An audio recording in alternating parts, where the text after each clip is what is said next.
Thank you. In this final session, we're going to tackle one of the most important challenges we face today, and one of the school's greatest interests going forward. My job is very simple, which is to introduce Professor Frances Abel, who is the moderator of this panel, and I'll turn it over to you, Frances, to make introductions. Thank you, Susan, and thank you to our guests for taking the time to come here today. I have a very short set of introductory remarks, and then the panelists the guests will speak in the order they appear in the program, about 12 minutes each.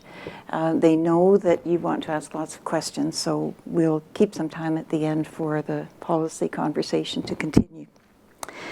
The last 60 years, Carleton's the life of this program, have seen some fundamental changes in the political and constitutional relationship between Indigenous nations of people and the Crown. Particularly, I think the changes have been on the Crown side.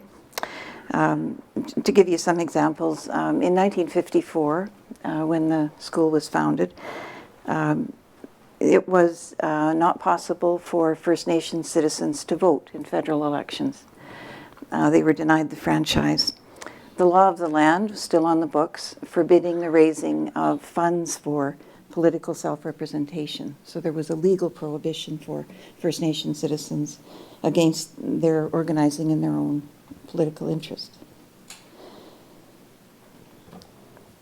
First Nation citizens, in other words, were denied basic Canadian citizenship rights.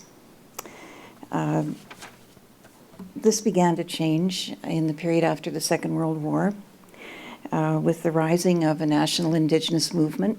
All over different parts of the country there were people mobilized, and many of them were veterans of the Second World War. Many of the leaders were.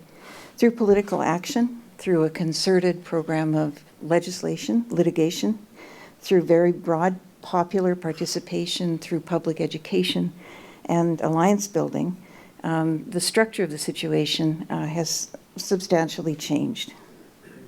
Just 4 examples of changes in the last 60 years. There's been a reversal of federal policy, which used to say that there was no original Aboriginal interest in the land, that Aboriginal sovereignty did not exist, had no legal force. That's been reversed. There was the commencement of the modern treaty negotiation process as a result of that policy change. That has led to the negotiation of 20 modern treaties now in parts of Canada, almost half of Canada, that wasn't covered by negotiated treaties. Of course, we had the patriation of the Constitution and the inclusion of Section 35, recognizing existing Aboriginal and treaty rights in 1982 as a direct result of political action by First Nations, Métis and Inuit people. And the Royal Commission on Aboriginal Peoples provided a reinterpretation of Canadian history that aimed to be more balanced and that endorsed the nation-to-nation principle. So here we are. These are fairly substantial structural changes in Canada. They were achieved peacefully, and there's a lot of work to be done. There's still a lot of friction in the relationship. There are dysfunctions, there is injustice, and there's inequity. So the question that the panel will address is a simple one. So what's next? It's my pleasure to welcome Grand Chief Mike Mitchell from Akwesasne, Deputy Minister of Aboriginal Affairs and Northern Development Canada, Michael Wernick, and Chief Gilbert White Duck from Kittiganzivi. They're going to speak in the order I've just named them. And so I'd like to invite first Grand Chief Mike Mitchell to begin. Yawa. Wagatsanoni, wasquahumgarum. Ka hamdage. I'm going to go down there. I'm going to go down there. Can you get do it? Can you get hack? Wagatsanoni oniji. I'm going to song at Tadido. Tam done it. Can hold a dumsa. Like I did in you, now they go at Daki. You go get from where? I have got sorry on Nayama. I go at Danishran. Genoni don't want to not do what Ganata. So where this is what you know what out. Scorn of what got the gat. with the few words in Mohawk that I'd like to at least let you hear what it sounds like, for it's one of the very ancient languages. And I have 10 minutes to scrunch in 2 hours worth of information. So I'm going to give you a very fast translation of what I said in Mohawk. I'm very thankful to have been invited here. I give thanks to my Creator for allowing us to meet and hopefully give me the strength and wisdom to be able to share a little bit of Mohawk history and culture with you, and hopefully offer in way of peace information on our points of view of history and up to current times. I need to give you a little background of myself. I was born in Akwesasne on an island, partially raised by my grandparents. My grandfather was a faith keeper in a longhouse, traditional. And so the songs, the stories, ceremonial knowledge is something I grew up with as a child. Then I moved over to Cornwall Island to stay with my real parents. And they had moved over years before. And so that opportunity for me to gain and be taught by elders, because they always received many visitors, gave me the perspective from traditional side. Later in life, I saw what community life was like growing up, because we're predominantly a Roman Catholic community. And when I started school, there was a lot of hatred for some reason by the Christian side towards the traditional side.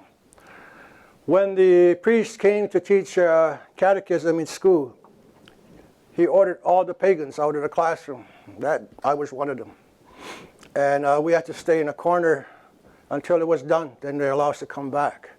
I became to be very familiar with the difference of how people related to you from that. And then as I grew up, I began to see how that was practiced when I came across the elective Indian Act chiefs and the mindset.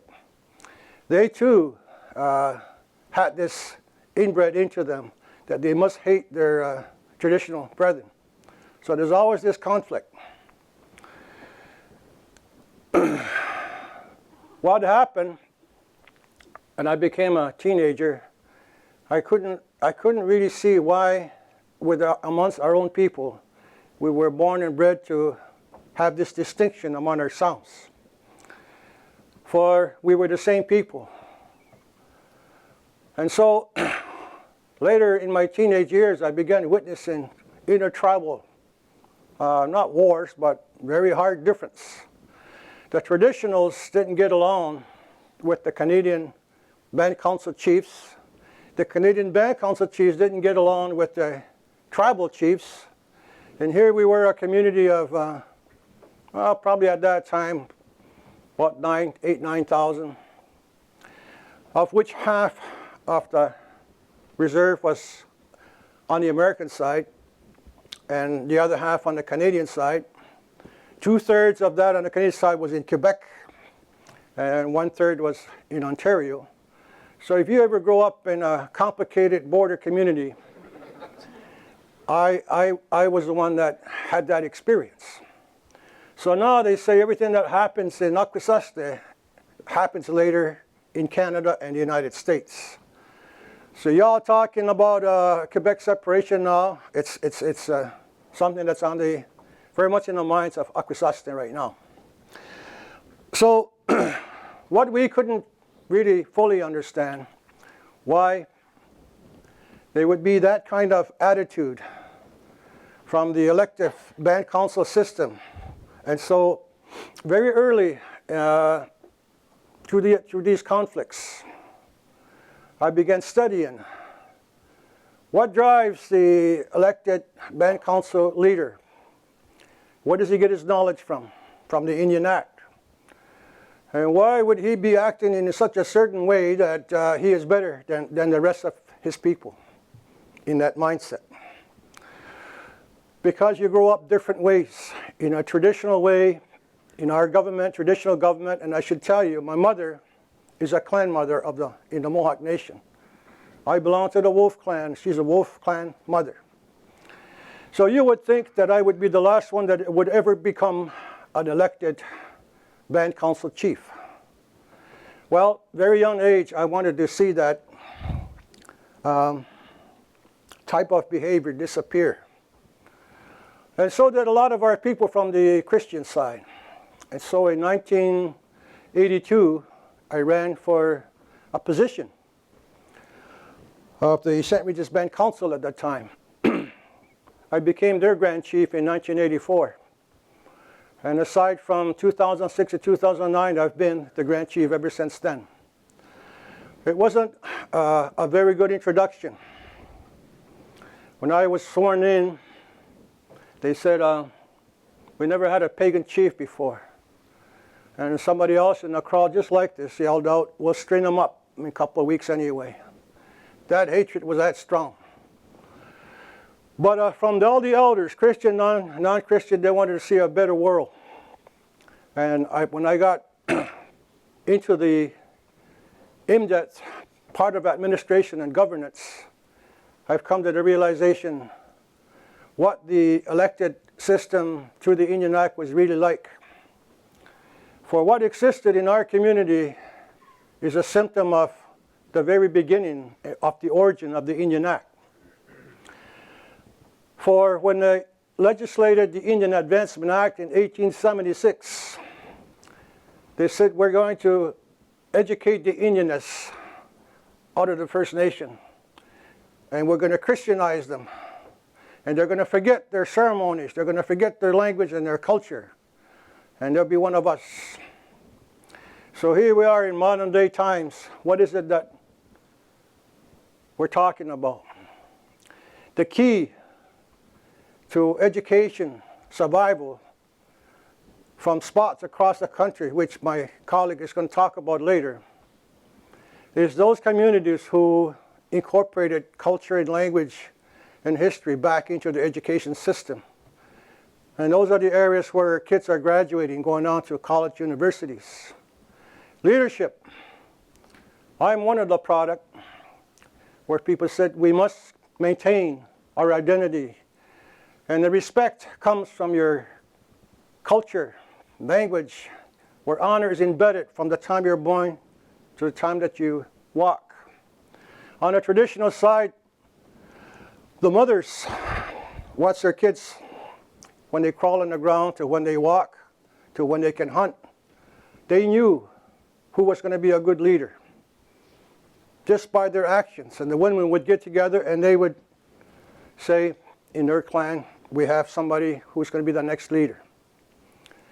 The women selected the leaders. If you were not a good leader for any reason, the women took you out of office. White people thought they could improve on a system like that. So they brought the Indian Advancement Act to us in 1899 and brought down a very honored man in our community, John Nice Fire. Killed him. And then they locked up all the other traditional chiefs. That's how the Indian Act came to our community. And so one side had this resentment, and the other side really embraced it. That was that deep. So today, we're all talking about where do we go? Today's population of Akwesasne is close to 23,000. And about 12,000 are on our membership in Akwesasne. And the rest are on the American side.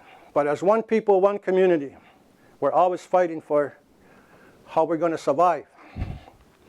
And so we are one of those communities that's negotiating self-government. Because it has come to our mind that as a band council chief and council, you don't really have a lot of authority. you don't have the kind of law-making power that's needed for you to develop as a nation. And I say that loosely because when we're on the border, the United States White House sends a letter to me, and they say, we bring greetings from the White House, and we have full recognition of the sovereignty of your nation. That's the language they use over there. In Canada, if somebody from here wrote a letter and said sovereignty, everybody gets nervous. Oh, you're going to separate? So you can see how we're always in the middle, and we have these two worlds coming from both sides. As a young leader, being a multi-border community, we started seeing cigarettes come across the border. So my council passed a law. We start confiscating those cigarettes that were coming across. Indian Affairs told us, you don't have that authority to make that law. Then gaming came up, illegal gambling. So we made another law, no gambling here. They warned us, you don't have that authority. Everything we did, we didn't have the authority. Then guns start coming across, and we start confiscating them. They said, no, you don't have that authority. And so it didn't take long for us to figure, what authority do we have? And I learned one word called ultra vires. They said the law already exists. And so you must use that law. Well, in our community, things happen that don't happen anywhere else.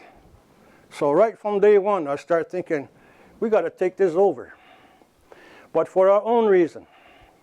And that lays out the whole format of us talking to other chiefs in Canada. And by that definition, there hasn't been much difference. People have gone through a residential school. They have come out not having the ability to speak their language, not having any knowledge of their culture, language, ceremonies. And so the process of rebuilding started after that. So in Akwesasne, today, 25, 30 years later, that hatred has probably disappeared, a great deal of it. And just about 90%, I could say, are very traditional. Our kids have Mohawk names, and that's what they want to be known by. There's a big turnaround in them learning their language. And that's where we're going to find ourselves in self-government negotiations as we plan for the future. If we don't have any of that law-making power, if we can't have the great white father in Ottawa tell us what to do, what we can't do, then we must learn to fend for ourselves. And so we're one of the few communities that's at the negotiating table saying we want to go forward, but we want to proceed with this in mind. We want to see ourselves remain who we are. Not lose our identity, but be part of Canada as Indigenous people. And so that set out the premise of carving out our space. Now, everywhere I go to speak, I always take the notion, recognizing that we're kind of famous in Akwesasne in a very negative way. We see ourselves in the national headlines a lot. International smuggling, community that tolerates criminal activities. And the reason I come to these kind of meetings is to give you the other side. We are a community that has a graduate rate of 85% of our young people that go to school, go on to high school, go on to college, go on to university, and graduate.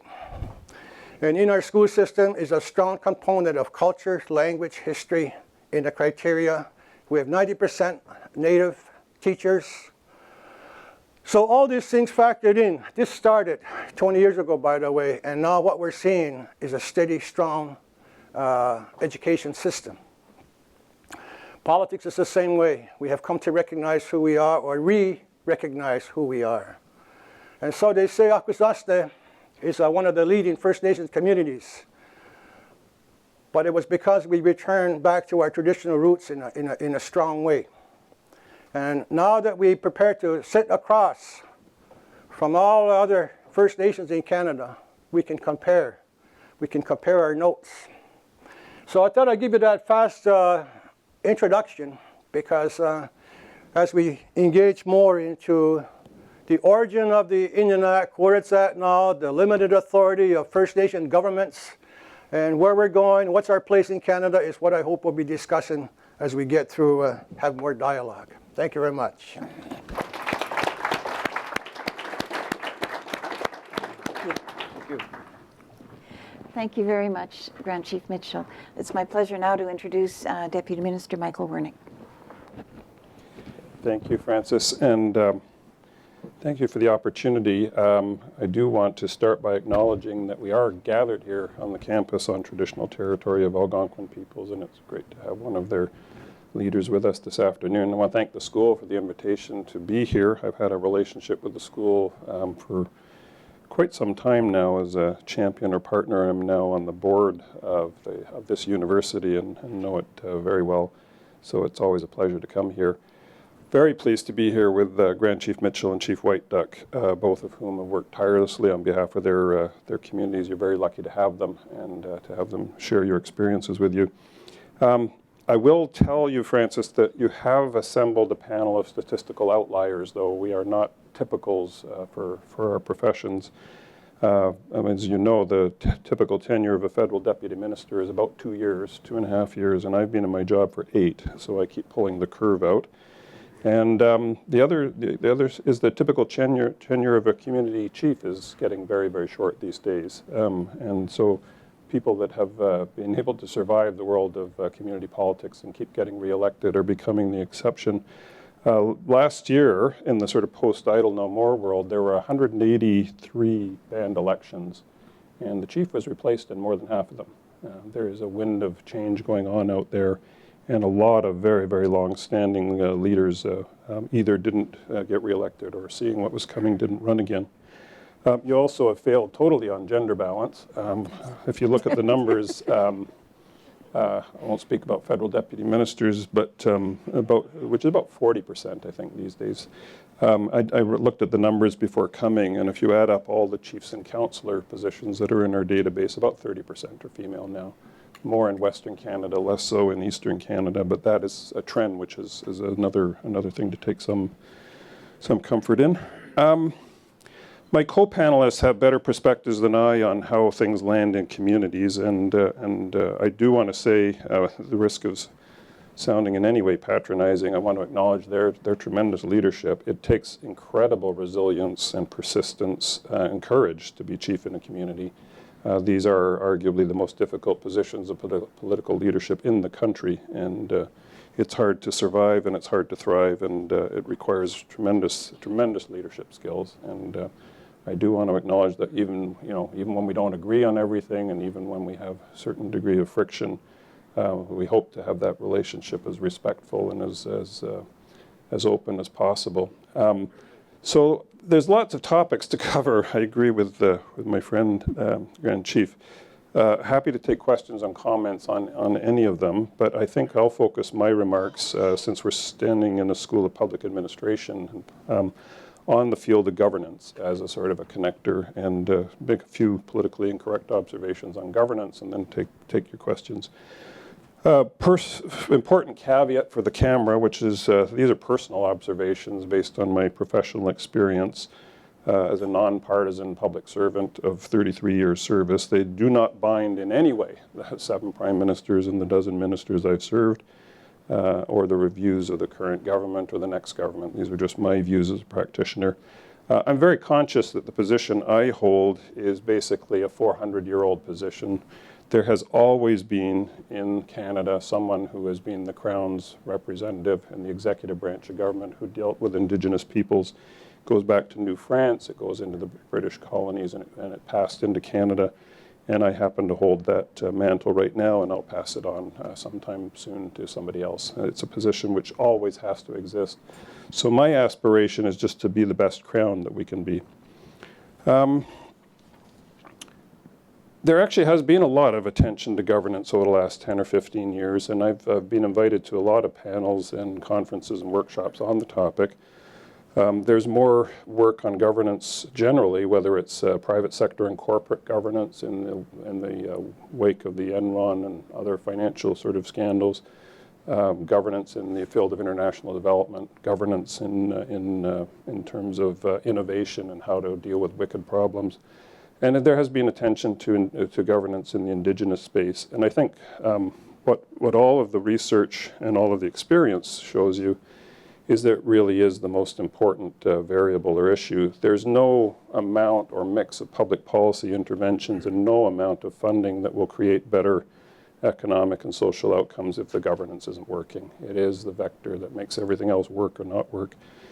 However, governance is really challenging to get right. If we knew the good governance recipe, then everybody would be well governed, and they aren't. It takes a lot of work. I do think it's an issue that yields to scholarship and practice and hard work. It's not magic.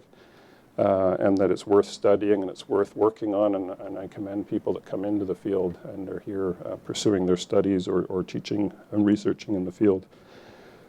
We do know that there are some characteristics to it, though. One of them is flexibility and responsiveness. Things change, the world moves quickly, new issues, new context comes up, and it's the ability to adapt, take decisions, shift resources really is a key part of it. Keep on doing what you've always been doing in the face of new facts is just foolishness.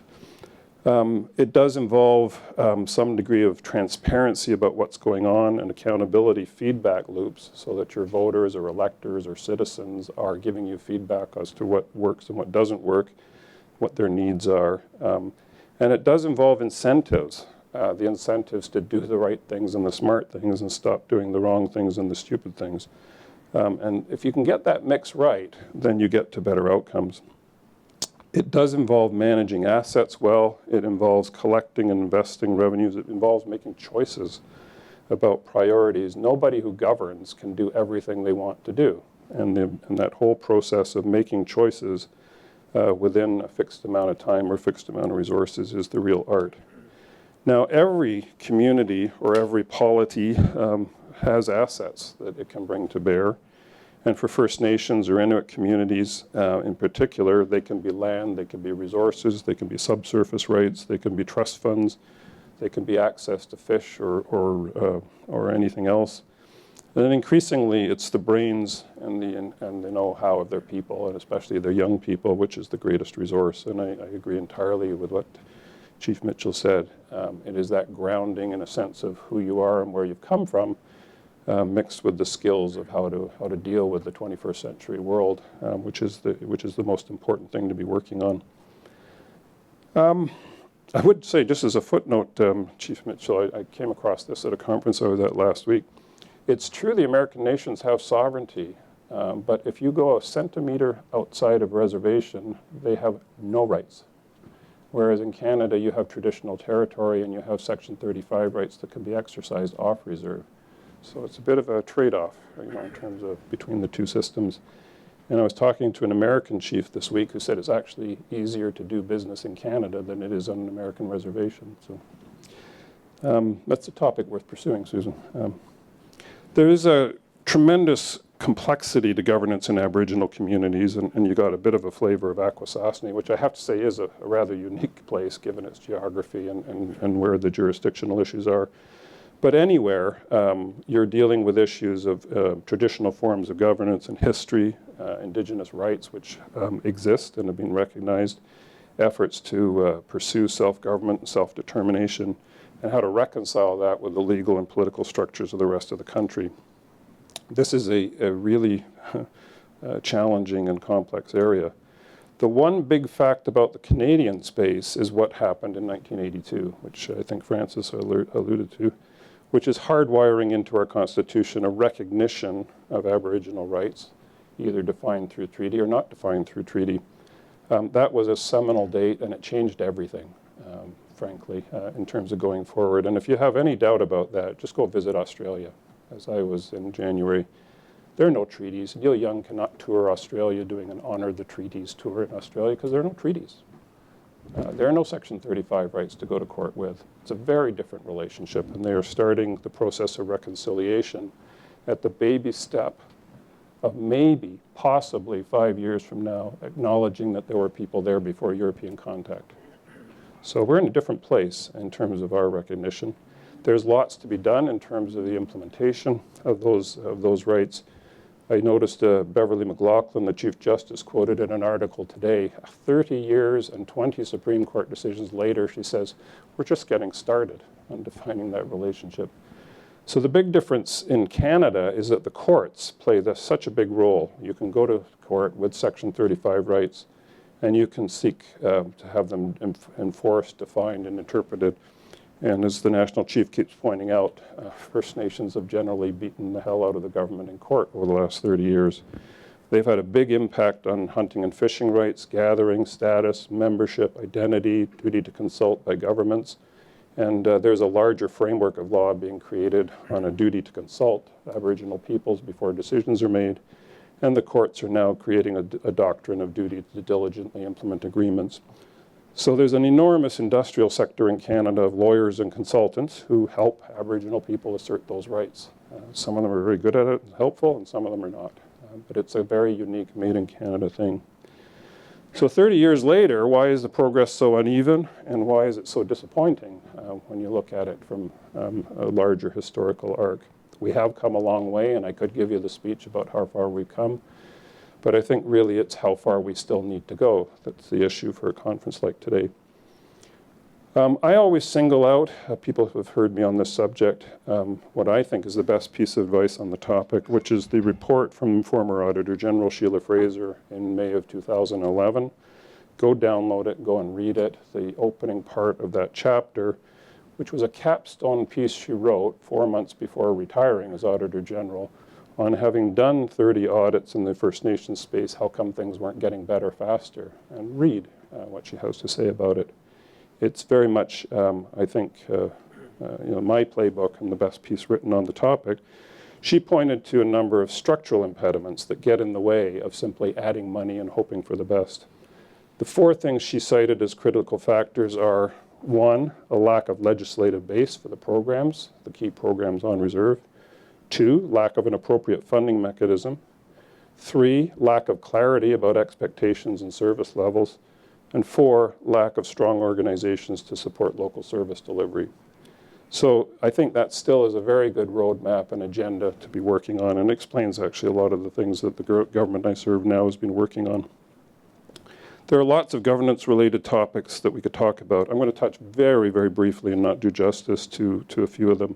And these are the politically incorrect ones. The Indian Act, which was alluded to, taxation, transparency, and aggregation. Now, the Indian Act is the recurrent question you get is, well, why is it still there? Why don't we get rid of it? Or why don't we have 600 self-government agreements or micro-treaties with the communities by now? Certainly had enough time to do that. And it's true, that there are important steps have been taken. Governments of various stripes have tried to create roads out of the Indian Act to make it possible for First Nations communities and governments to operate with greater autonomy and to do workarounds and get out of the deficiencies, the well-recognized deficiencies of the Indian Act regime. The first one that I would note, and the most successful of the last 10 or 15 years, is the First Nations land management regime. It is a route that any community can opt into by which a community takes charge of its land base. And it gets you out of about 45% of the Indian Act and returns control to the local community and the local council.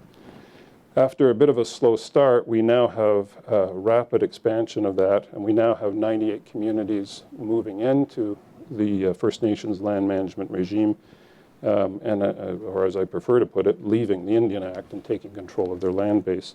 And we hope to get to 200, 300, 400, 600 nations taking up that tool.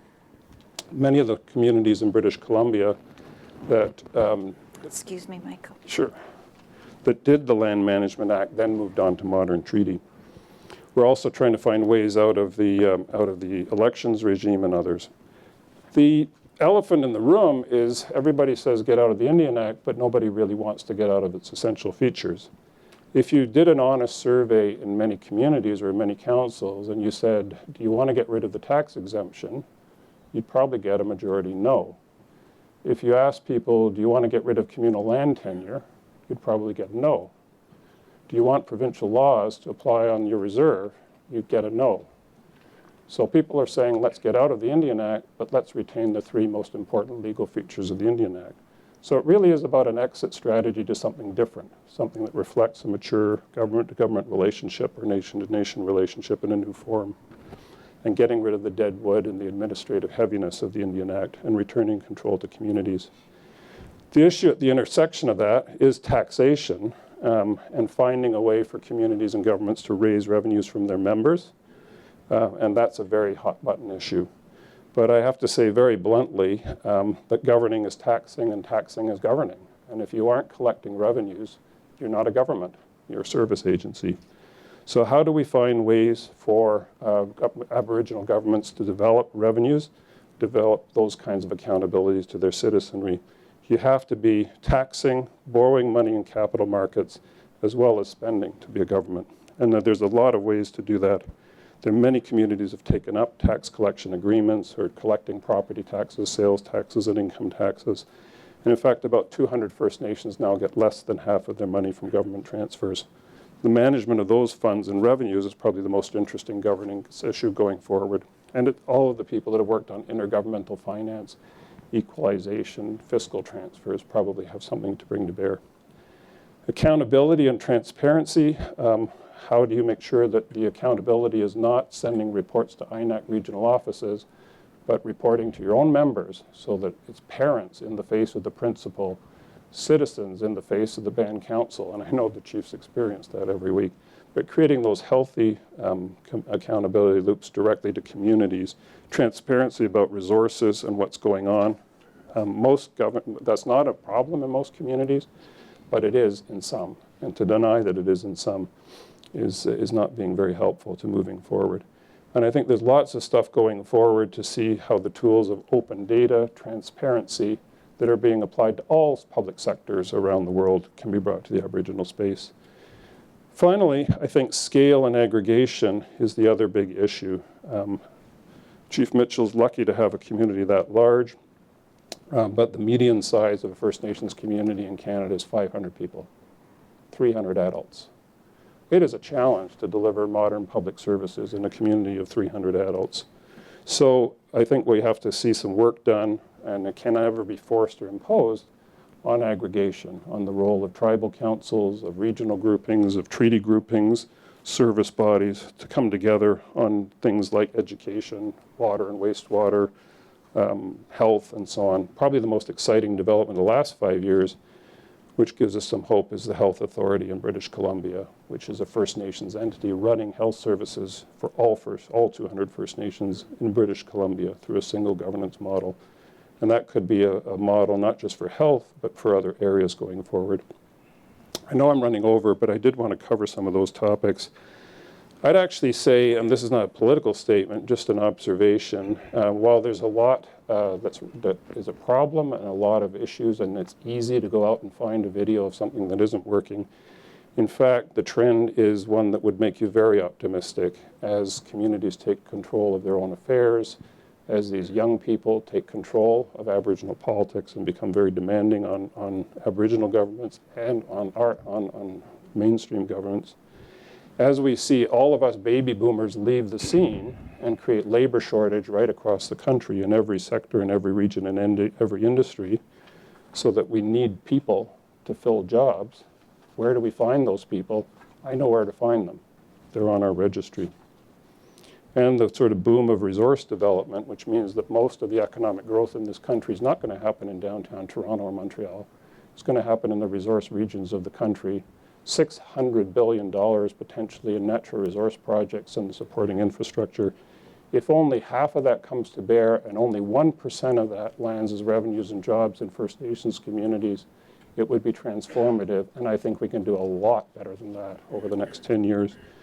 So the next 10 years or the next 20 are actually a time of enormous opportunity if we get it right in public policy and if we get it right in public administration. Thank you.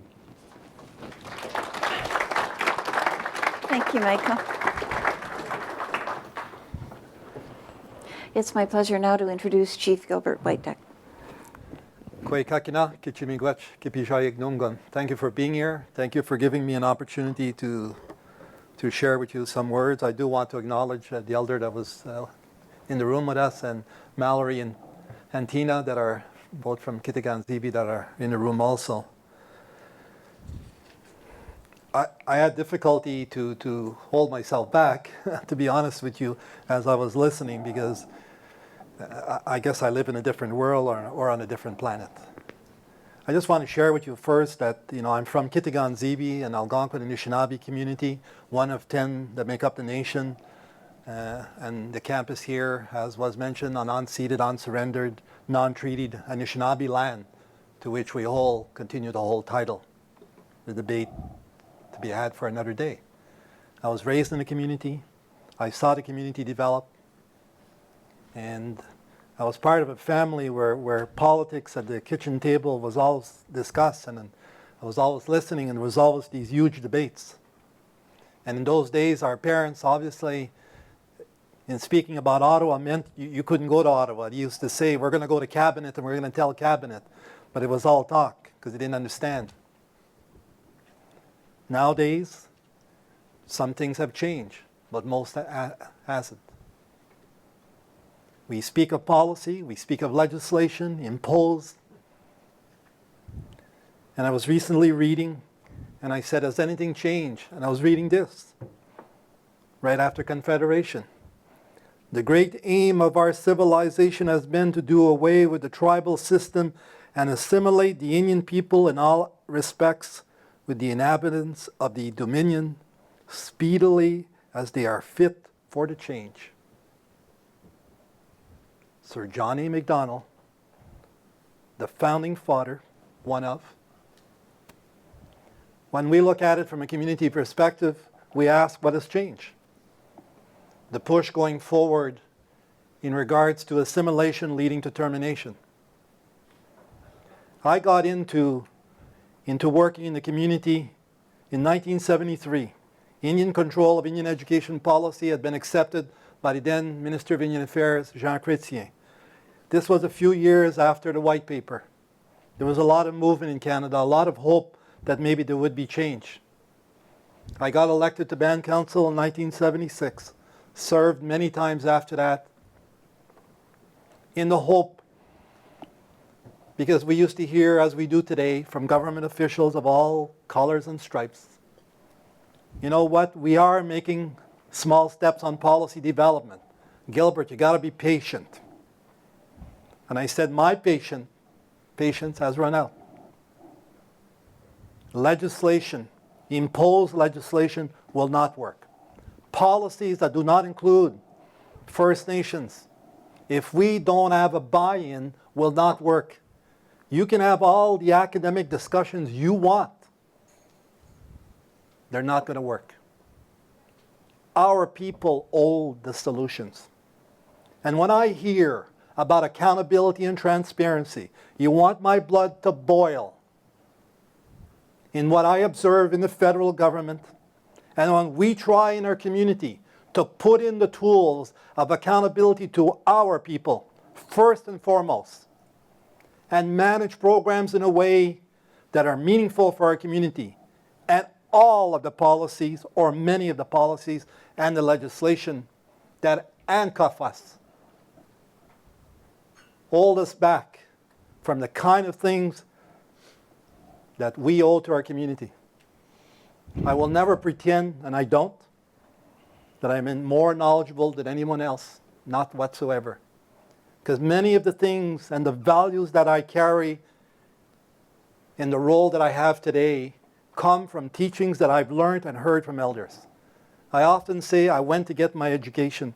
I was fortunate.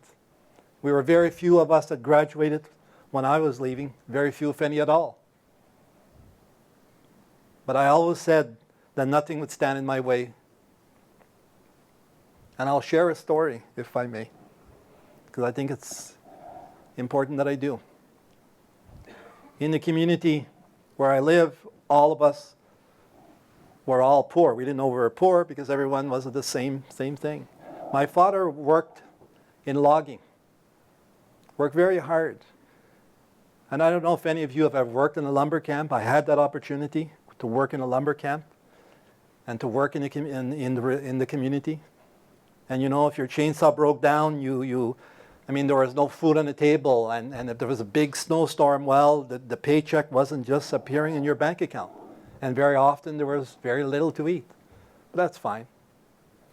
My father used to have a horse very far in the community, and you know, to get the pulpwood out, one log at a time, and of course on the weekend it was kind of a resting time, and the horse was very far away from where we lived, so we would take our old truck and drive to the lake, and the horse was actually across the lake, and one day we, on a small boat that my father had built, small wooden boat, small motor, my brothers and I, we have 3 brothers and myself, we're 4 along with my father, and we're crossing the lake very slowly. And my father saw something on the lake. He said, I think I see something. It might be, I'm not sure, maybe a deer or something. And we had a gun, indeed, a gun in the boat. We always carried a gun for partridge or something. Because being able to get wild meat was very important. I mean, very often it's what sustains us and what sustains many of our people today to make ends meet. But we were crossing the lake, and we did indeed get closer to what we thought was a deer, and indeed it was a deer. So my father instructs my brother to say, you know, put a shell in a gun and shoot. And keep in mind, this is a shotgun.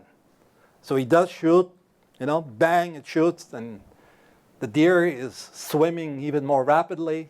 My father tells him, shoot again. So he loads the gun again and gives it another blast. And this time it wounds the deer, but the deer is very agitated at this point. And my father tells my brother, shoot again. My brother shouts at him, we're out of bullets. My father said, shoot anyway. And what that taught me is that in the face of adversity, you don't give up. And as First Nations, when we're wanting to reach the self in self-governance, we can't give up. And we need to be able to articulate those things, and I say those things belong to who we are as nations. And I totally agree with the Grand Chief. Those are found in our traditions. Those things that our traditions work for us. The imposition of the Indian Act chiefs that we are, and all the regulations around that legislation is actually, I believe, destroying us as a people. That unless we are able to return, and it's up to us to define what those traditional forms of governance, and if you want to hear the buzzwords of accountability and transparency, who doesn't want to be accountable and transparent? How would we have survived if we were transparent as leaders, as clans, groups of people that existed? How would we have survived? There have indeed been many court cases that have been won, but I can tell you that at the community level, those have had very little impact. The attempt to break away and develop, I often say that in our community, where we've taken on program control of public security, education, public works, health, and all of these things have always been done in spite of public policy or legislation that was telling us that we can't do it. And we always had to challenge. As some people are outside. We always had to challenge what was in front of us and to make it work for us. And as I say, policies, public policy, and the dialogue must be brought down to the community, and not just a few to a few. And let me say this very publicly. The AFN is not the body. The AFN are an advocacy body who are there to generally represent us. They are not the elected government. They do not represent the community. And too often government want to treat them like they are a government, like they're going to negotiate for us and enter into agreement. They don't have that authority, and we're not going to give it to them. Just as we, as elected leadership, don't have the authority to just do what we want. We need constantly to get feedback and input from the community level, because that's an important part. And that's often forgotten. As an example, in the recent proposal of a First Nations Education Act in Canada that we totally reject, is an example of an imposed legislation in the belief that this will work for us.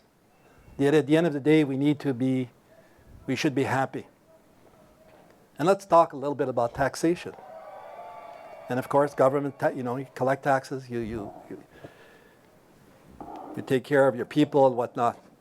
Well, my point has always been this. If indeed we're going to move in that direction, and as a matter of fact, if we're viewed to be whiners that are dependent on government transfers right now for a program, we hear 9 billion, 11 billion, whatever the amount may be, but it's around that. Well, I'm ready to make a deal today. If I'm given the authority, I'm willing to make a deal with all of you.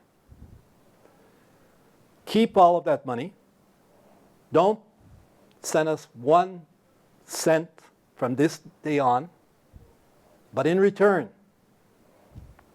we'll take our land back. It's a trade-off, right? So unless we're able to deal with the land issue, because the reserves we live on are postage stamp size, the economies are non-existent and very limited.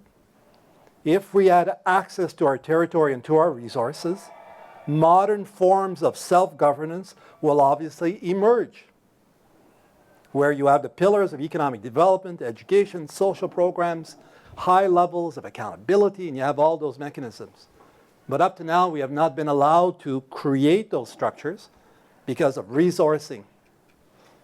We have nevertheless been successful, and I was speaking to someone earlier, we have been successful, I think Grand Chief Mitchell spoke about it, and we were speaking about it earlier, where many young people are emerging. Mallory, Tina, and others. I was part of the Idle No More in the Street thing. When the chiefs were meeting at one point in Quebec and they were deciding, do we, don't we, I said, well, I'm going to go with the people. I was at every rally in the middle of all of that. And you cannot imagine the energy on the part of young people. And as an older politician, I often sat in the back and I said, you know what, I'm not going to say anything. You know what, I'm going to listen. I want to hear what these young people are having to say. And I did that back home. And what I heard was hope, determination, and balance. These people, I was just amazed. I said, what's happening here? There's a transformation. So I'm very hopeful for the future. And I am hoping through university programs and the support and making it more welcoming to create that. We're going to create kind of this movement, because I'm not seeing it yet, but this movement, this higher level movement that's going to bring this transformation. Now, if you were to ask me now, at my age and this place in my life, am I prepared to wait? No, I'm not. Why am I not prepared to wait? Well, let's have a count of murdered and missing Aboriginal women. Why am I not willing to wait? What about child welfare placements in this country and the number? Levels of violence, levels of lost hope. And I'll leave one last comment. Whenever, and again I share this with people, whenever I travel, I go to meetings, meet all kinds of people.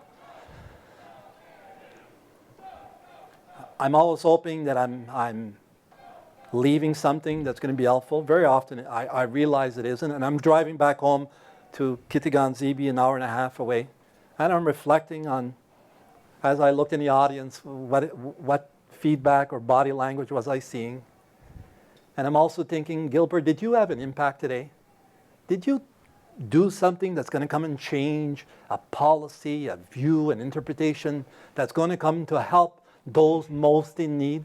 And very often, sure, it's all community members, but women and children. And I ask myself that, have you made a difference today? And you know what? Very often I look at myself and I say, you've done bugger all. All you've done is talk and talk. And the people back home and the people in the communities that are struggling to hang on to something, to their identity, to their land, to protect the environment, nothing's changed. And pain and hurt. We have 2 young women missing from our community. Maisie Ojik, Shannon Alexander. 2008, disappeared off the face of the earth. There are many others across Canada.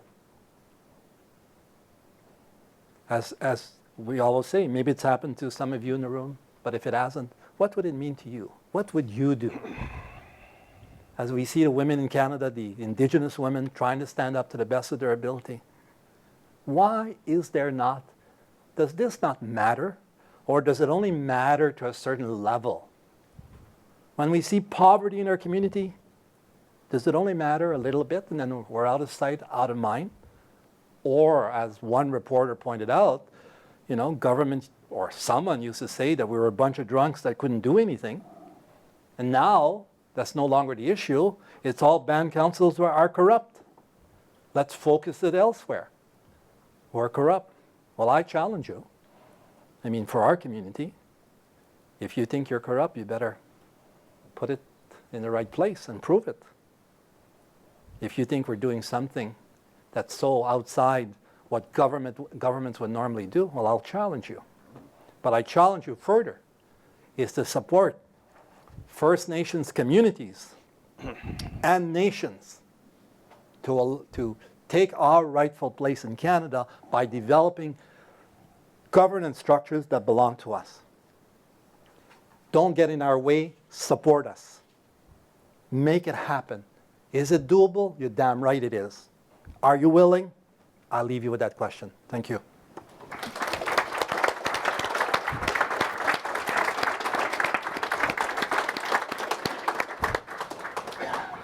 Thank you very much, Chief Whiteduck.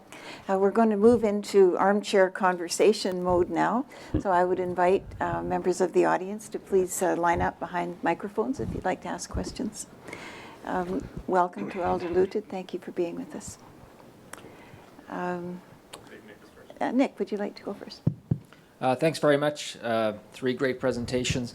I'm wondering if the panel members would like to offer insight on what they think could have prevented the crisis in Attawapiskat and what might prevent future crises of that nature in other parts of Canada. Chief Mitchell, would you like to start? Yeah. Please stay seated. They'll hear you because do you want to stand up? Okay. Partly just to stretch a little bit. Yeah, okay.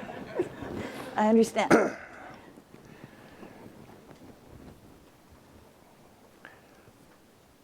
Where are the First Nation communities located? In areas of land not so needed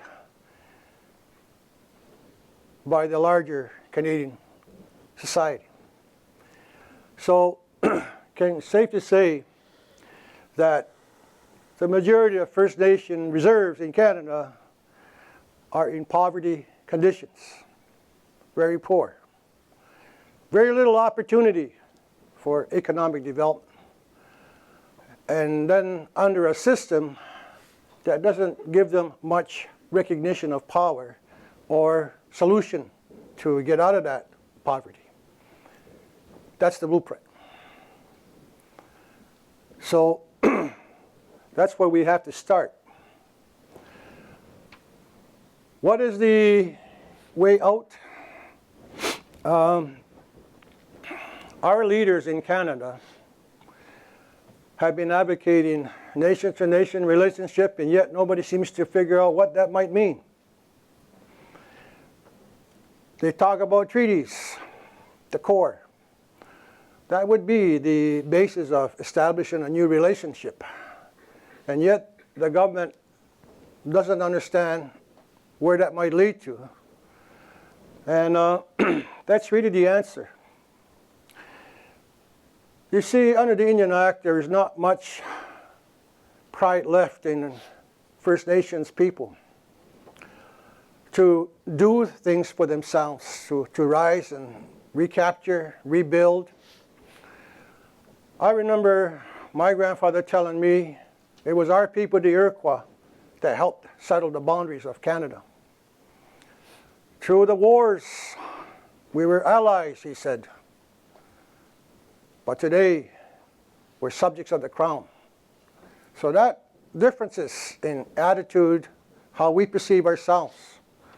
So getting that balance back to be able to contribute, to be recognized for what you can do. I come from a family of high steel workers. We're mighty proud of the work we can do and what we can bring home by income.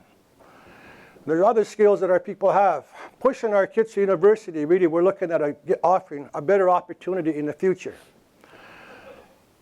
That accountability transpiring that Chief Gilbert talked about, for your information, Akwesasne has to do 72 different audits of transparency.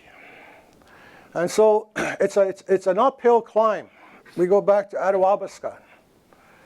They don't have many opportunities. Pekenjikam and other First Nations where they're at. So we have to recognize the conditions first before we can help them.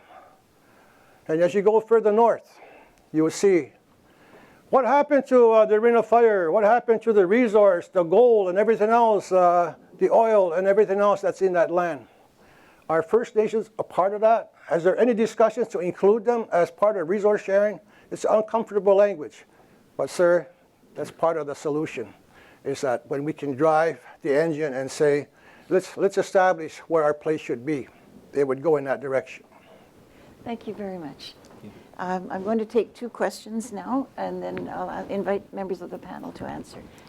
Colin? Hello, my name is Colin Pachlik. I'm a MA candidate here at the Masters Public Policy. I have just a little bit of a contextual background to why I'm asking the questions that I'm asking. I grew up on Vancouver Island on the communities in the traditional land of the Chemainus, Cowichan, and Nanaimo people, and growing up as a non-native person in those communities, there was a very strong, and I know this isn't specifically to these communities, but a very strong us versus them duality. And it wasn't until I moved to Kamloops, where I started my undergraduate degree, where I became connected to and interested in First Nations issues in that area and the nation abroad. Through my work with a student newspaper there and my connection with the Shukam Nation that I grew with when I was there, that's when I started learning more about the relationship between the Crown and the First Nations people.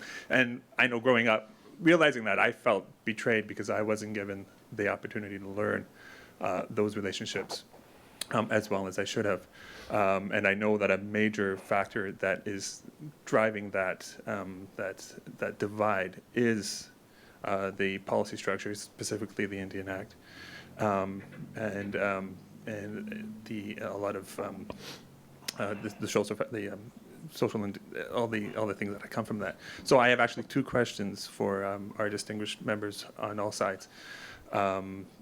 First, if not the Indian Act, what are the processes that you see to remove yourself? This is specifically to the chiefs, not remove yourselves, but divorce yourself or not be part of those boundaries. What is it that you see are the ways to remove yourselves from there? I think you've touched on that a few times. And second of all, how do you break that divide between First Nations and non-First Nations people and that duality between the two, the us versus them?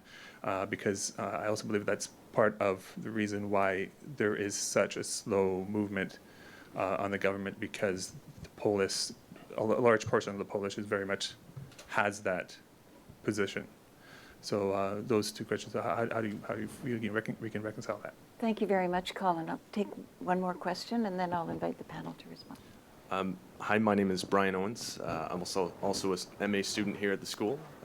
Thank you very much for all of your presentations. My question actually is very much in line with Colin's first question, so thanks, Colin. But, specifically, the Canadian federal policy on self-government. has been in place for several decades now. It has been very lengthy, very costly, and I'm sure for all sides very frustrating in many ways, and hasn't been as fruitful as had been originally imagined. And my question to you would be, do you still see that as a viable approach to removing First Nations from the Indian Act, to gaining more control over governance and of your nations? Thank you. Thank you very much. I have to mention, I got the gaze of wrap this up soon, Francis, so I'm going to ask for Audrey's question, and then I will ask the panel to respond. I just want to make a comment. Okay, which is one of briefly my though, right? questions. Very brief comment. Oh, okay. If it's a Yeah, comment, they still might want to respond. So go ahead. Okay. Well, my name's Audrey Dorr. I'm an alumni, retired. Did my master's here in '68, doctorate '73, and I was down in the House the day the White Paper on Indian Policy was released in June 1969. It was part of my PhD thesis. Fast forward, I worked 8 or 9 years in the department, I believe, and it's been 18 years since I left the department. And I was a bit sad to hear that nothing's changed in 18 years. I've heard exactly the same kinds of things I heard when I was an official federal agent.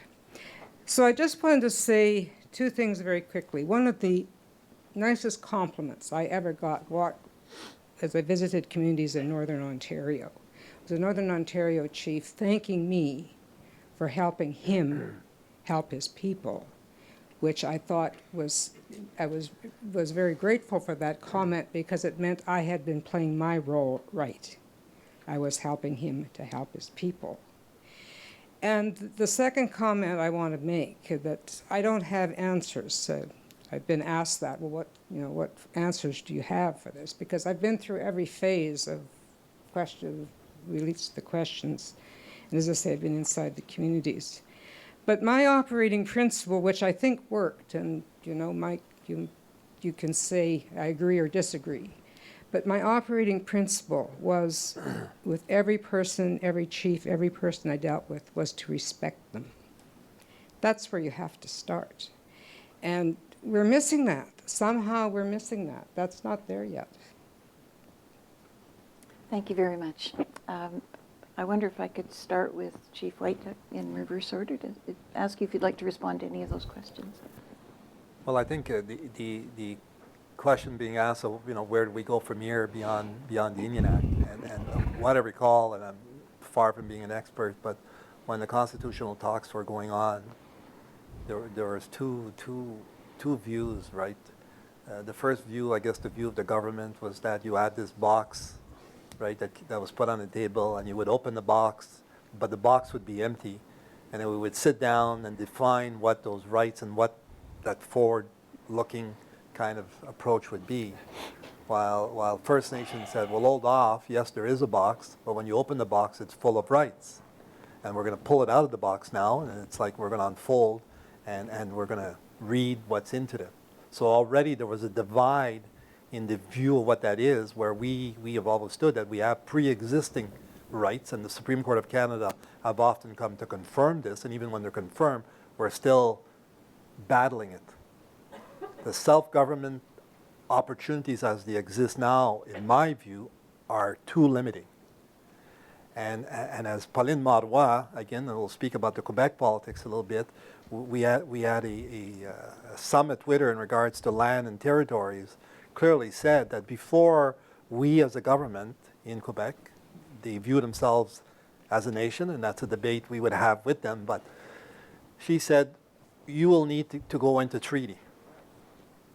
We disagree that there's a need for treaty.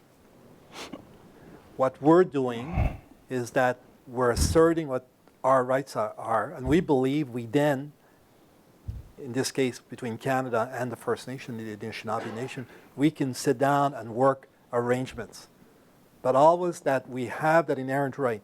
We don't believe it has to be enshrined in a treaty. And when we look at the number of treaties across Canada that exist, that are very important to the people who engage in them, we do not see any significant differences, gains that they have that we don't. So in my view, is that we need to revisit the constitutional in Section 35 and give a true meaning. And something in the Constitution would come to articulate it a bit better than kind of the blanket statement that's made right now. Is that doable? Is Canada prepared to do that? Are the provinces? And let's put this into the context of what's happening in Quebec with the PQ. The PQ obviously don't want to separate from Canada. Our position has been very clear. If they're moving, I mean, we're going to fight this as an Indigenous nation at the international level that Quebec cannot, take our territory and claim it to be their own. We hope, if we have to reach that point, that Canada will not be siding against us.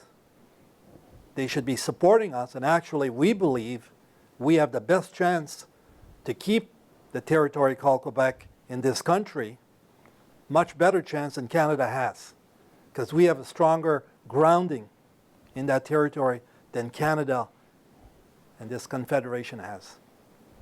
Thank you very much. Mr. Wernick. Well, there's lots to pick and choose from the questions. I guess I go back to a number of the things I said earlier. There's a lot to be learned from places like Attawapiskat.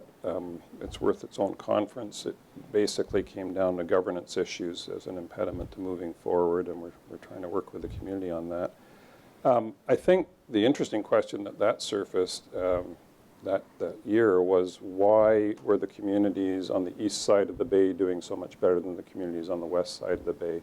Same people, same history, same geography, same latitude, completely different outcomes. What's the explaining variable?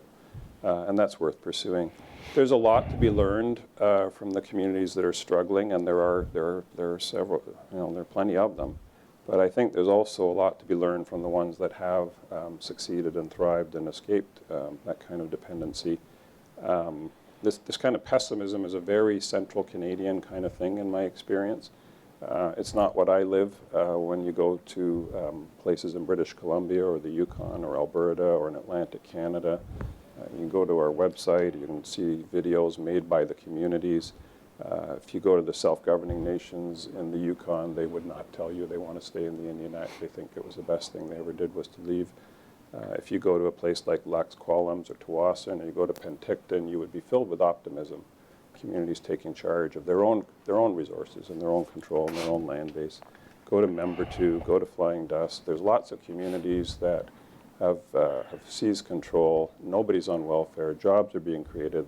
They have lots of businesses. They're net employers. It's not true everybody's in poverty. Too many people are. Too many places are. 35% of First Nations people are on income assistance. That's way too high. So there's lots of work to be done. But there are lots of success models as well. And I think for a faculty in a school like this, it's to look at what has been successful and what has been unsuccessful and try to find the explanatory variables. And I think you can contribute and you can help. You can help governments look in the mirror and see what they need to do, but you can also help First Nations as well in terms of building the skills and the capacity to manage finances and trust funds and run businesses and run effective governments and write constitutions and write laws and do all of the things that governments do. And I think finding ways to do that are rooted in Indigenous traditions and culture and governance models is really the challenge of our time. It's not going to be the Indian Act model, nor should it be anything made up in Ottawa. They have to, I agree totally with what my colleagues have said, it has to come from the community. I think the political challenge for Aboriginal leaders for the next 20 years is unity. It's not a politically correct thing to talk about, but there's a lot of division, either within communities or among communities. Every time we have signed a modern treaty, there has been a protest or lawsuit by the neighboring community. Every land claim in British Columbia is overlapped by an assertion by a neighboring community. Our tentative agreement with the Algonquins of Ontario is not totally to the pleasing of the Algonquins of Quebec. There are lots of issues where shared territory arrangements need to be made, shared governance arrangements need to be made. People have to come together on the First Nations side. That is not for the Crown to impose. It has to come from the grassroots and the communities. And if there is greater unity and greater cohesion, then there will be more weight and more clout, the legal weight, the population weight, Aboriginal people are 4% of the country. They have to negotiate with the other 96%. So that's a difficult power relationship. And I think they need as much unity as possible to be successful in that. If we can get out of the way and make that happen as a federal government, I think that's one of the things that we need to do. But we see it very much as winning conditions and tools, and the solutions coming from the communities themselves. And the Aboriginal reality as well that I just want to signal is on-reserve First Nations people are now less than half of Indigenous people in this country. Half of Indigenous people in this country live off-reserve in urban centers. And so the urban Aboriginal reality and the relationship of people who live on reserve communities or self-governing First Nations with their friends, relatives, kins, and colleagues who live in the cities is probably another very big topic for this school for the next decade. Thank you, Michael. Grand Chief Mitchell, please.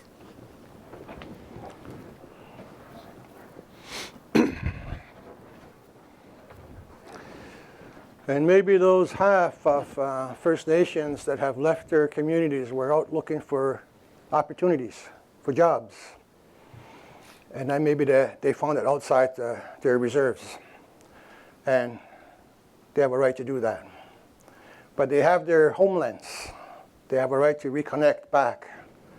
And through that development of that First Nations, if there's a way to develop them, will come from that opportunity. I'm going to share a short story with you. We only got a few minutes here. But I'm going to tell you a story. The last time that I sat down with Mr. Warnick in Toronto, I've been meeting with Homeland Security in Washington about Akwesasne and its multi-jurisdiction. And we've been talking about a certain type of card, a secure card to cross the border back and forth. We're talking about a security features that will protect United States, Canadians, as well as Mohawk Nation. And the idea of having this card was that many people had been using the Akwesasne territory with 100 miles of islands on the St. Lawrence to get through. Unprotected land, they said, unpoliced, and so on. And so I said, well, let's devise a security system that will protect all our concerns. And I broached that in Toronto. I said, this is what I'm working on. And he said, you can only use an Indian status card. And we have new security features on it now. That's what you have to, as long as you're under the Indian Act, I mean, paraphrasing, you will have to use this card. You see, on one hand, we say First Nations should be able to identify what will work for them. Well, today I'm standing here saying, with the blessing of the United States, the Mohawk Nation, the Mohawk people, and using a card that has security features, we're asking the government of Canada to work with us. That's an example of everything else in governance. You don't get a whole lot of recognition. You don't get a whole lot of recognition in a sense that some of these solutions overlap into providing a solution for others, your neighbors, the near closest town or city, the area where you live. And when First Nations come up with these types of solutions, the first thing that you do in the blind state, it's blind, is that you reject it. And so I shared that with you because I didn't quit after he told me that. I kept after, and now I'm sitting down with people from immigration, people from CBSA, as well as people from Indian Affairs, and we're slowly engaging each other to say maybe the chief doesn't have a bad idea here. And slowly, it's like everything else. We wonder how come the process is so long and getting to us to understand each other. Sometimes those ideas will come from our side. We just want you to listen. Wiping out poverty of First Nation, like Attawabaska to Pikangikum and right across, the conditions that they live under. Then you go to a community like Akwesasne in the south or Ganawagi or Six Nations where they say, oh, they got terrible communities there. They got tobacco, you know, and they got this and that. Well, here's a chief that says, I want to be able to make our own laws that will prevent crime in our community. I want to be able to make laws that will protect the environment and the fish and the wildlife. And the government standards say you can't do that. You don't have that authority to do that. I want to engage in meetings that will result in having those laws recognized so that the people will benefit, not just us, but Canadians and Americans in general. So that's really what it's all about, is the opportunity to sit down and engage in something that we consider an equal. So that's my short answer, and it's something that really comes from deep in the hearts of many First Nations. Thank you very much, Chief Mitchell.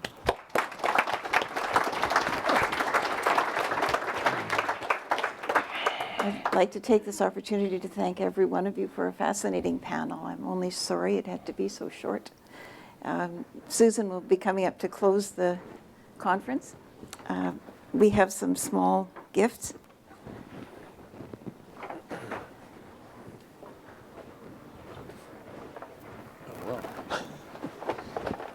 Thank you very much.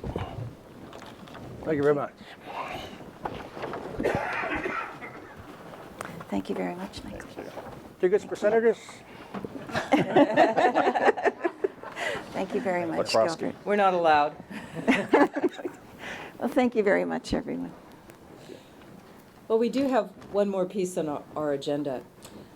I said at the last night when we had our reception and told a little bit about the history of the school, and reiterated this morning that our school was created 60 years ago, perhaps more than 60 years ago. We have a debate about how we count. And we really came out of a tradition of change, in the sense that part of what we were designed to do was to create leaders in government and in other roles who understood policy and public management, who would be able to have the conversations, to be able to make a difference, and to produce constructive change. So we're interested in producing leaders. We're interested in working with a wide range of communities, of partners, to facilitate change. And we think we have not a bad track record so far. Where we've recognized need, we've innovated. We've created programs in sustainable energy, where we saw we need to start addressing, as you heard in the last panel, a new kind of energy future, where we recognize that we have an enormous third sector, and yet they're underserviced in terms of educational opportunities. So we're about to take our next innovative step. And we know in doing that, we first of all do it with humility. We don't anticipate it will be easy. We know we need to get it right. We know we need guidance in doing that. And we know, as Chief White Duck said, we first of all need to listen, and listen well. And I'd like to introduce the Vice Provost of Carleton University, John Shepard, who directs our quality assurance process, to make the announcement of what that next step will be. Shepard.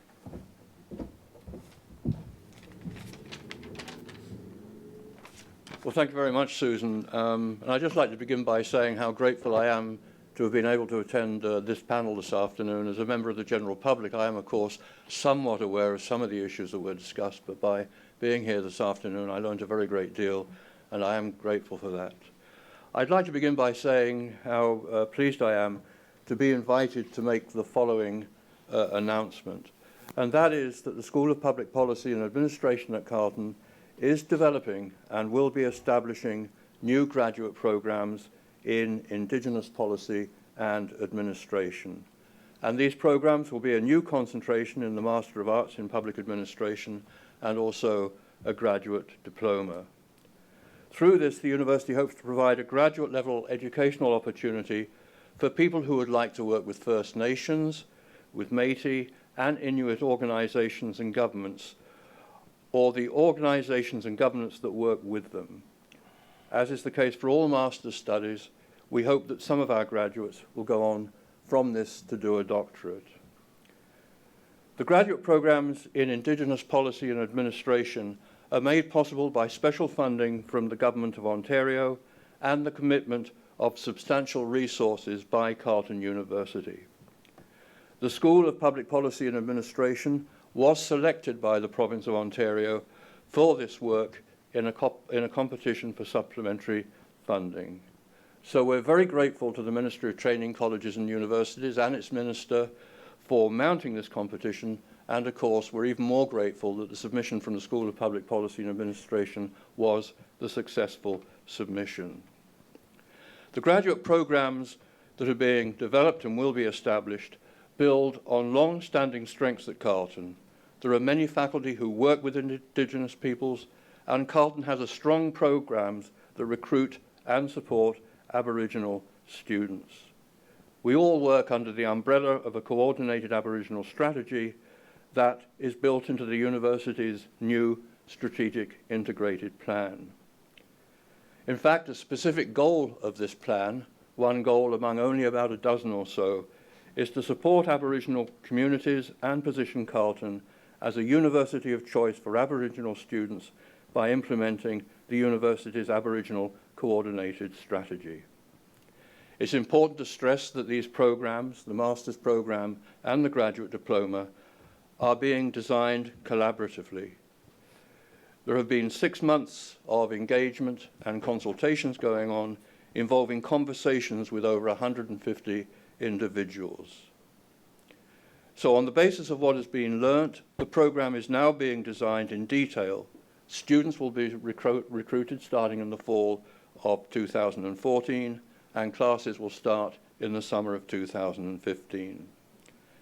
I'm informed that the first meeting of the program's advisory council will be held at the end of this month, at the end of March.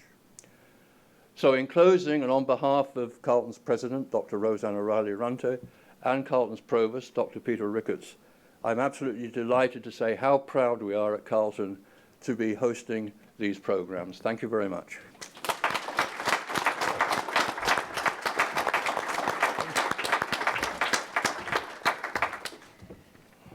And now to close. I like to think of this as a day at the spa. As you heard from our students in the sustainable energy policy, we come with a regenerative mindset. So I hope we've massaged your brain a little bit, that you've soaked in new ideas, that you've relaxed with friends during the break. We called this event our Next 60 because we really are looking forward to the next 60 years, or at least the beginning of that path, where we need many to walk with us, to engage in our work, to stay connected, and particularly to the alumni in the room. We hope you stay connected to the school, come back to other events. We mentioned the Next 60 Fund for those of you who would like to contribute in other ways. This event has been part of the Faculty of Public Affairs Research Month, in which there has been a whole variety of events by the departments, schools, and institutes that are part of the faculty. If you would like to have your reflections on it captured, there is a form just outside by coffee, and we would welcome your evaluation. And we thank the Dean for all of the support in the event, and in particular in helping with capturing the space for that event. So to close, we opened this session with Elder Joe McQuarrie, who helped us open our minds and our spirits to new ideas. And we'd like to close with Elder Thomas Lutet from the Moose Cree to make sure we go away in the right frame of mind. Thank you. Wache, bonjour, Ani, Sego, Kirkway. It's nice to be on this beautiful land of the Algonquin people. I've been here since 2002. It's an honor to be here and being a Squabewas. That's who I am. A Squabewas means a helper to the elders and a helper to the community. I'm a simple man. I like to smile, but when I turn 60, everything drops. It's hard to smile. So this way, for me, as a survivor at the residential school, I'm really honored to have these young people that educated to speak for us. Me, I didn't go to that education. My education is on the land. But my grandfather had to taught me many things when he was alive. To respect the land.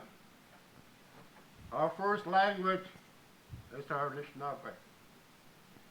First nation, first language, not a second. Megachote mutianaski. Ekonte dabastat, alilimuyan. Manshish bugo, iskantaman. Bugo sana nutawi iskantam. Surutam tanitian. I just pick up this language because I was in residential school for 10 years. They say don't speak the language. Oh, it's only a number. We're not allowed to speak it at all. But we had freedom outside in the field. We speak the language behind them. We had fun. But when we get caught, we have straps. We put us on that chair. I was there from 1953 to 63. They would put me in that chair. I'm still here because my spirit is strong. I share this to many young generation. I have 16 grandchildren. I'm broke every Christmas. It's okay. They're the ones that put me in the computers. They taught me how to use it. They're my teachers. They're my mentors. They're the ones that put me in the Facebook too. That's the cheapest way to communicate with them.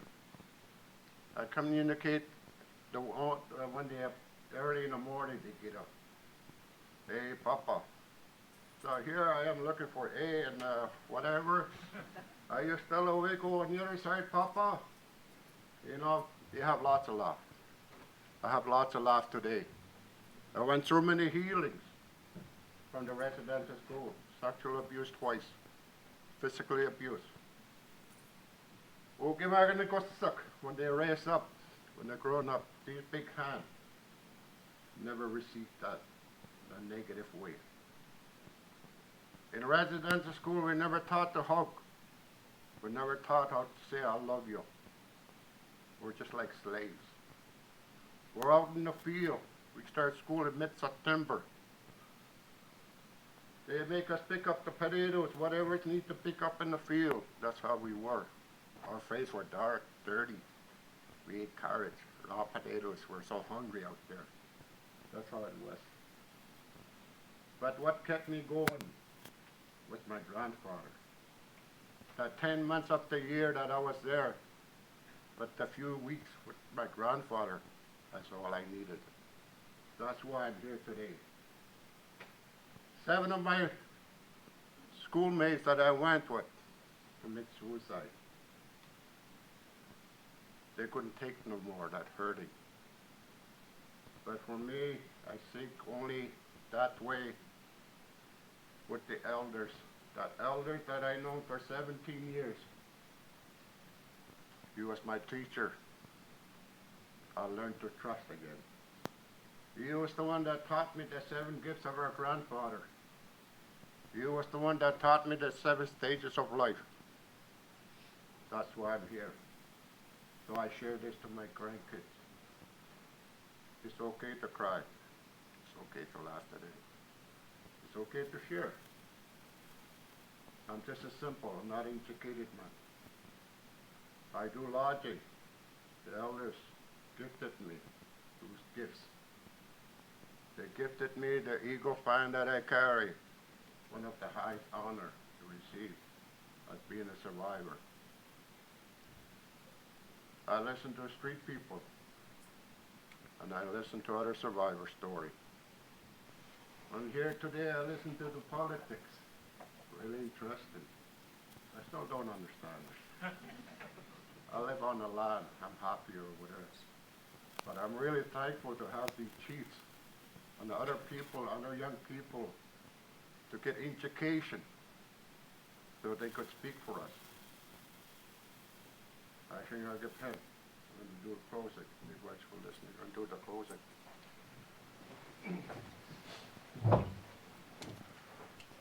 What Bitte kan Bill, tussen kaas muusu, do tem. Eikä maagin innoittaa uidi siemenetto. Ste maangi veitsi min konditsi veitsi em hyttaa. Koko kaikes kitsiäne konde puun veittaan. Me kaataan mutta nipujan veitsi itsin. Me kaataan ne muuslumat niinku kumma, että veitsi itse mitkä kukeet. Se veitsi kaiku hanitta baatumun anapa. Eikä maagin sitä nanaka chikenki. Uke, kuyeski chikeke. Nanaga chinaga nesta, kuyeski chikiyan. I want to thank the chiefs for being here and share with you. Many times my grandfather said, listen and watch. You listen, you know it, there's three things, then you can do it. Be truthful, be respectful to each other. Take time to listen for the young ones. They need that too.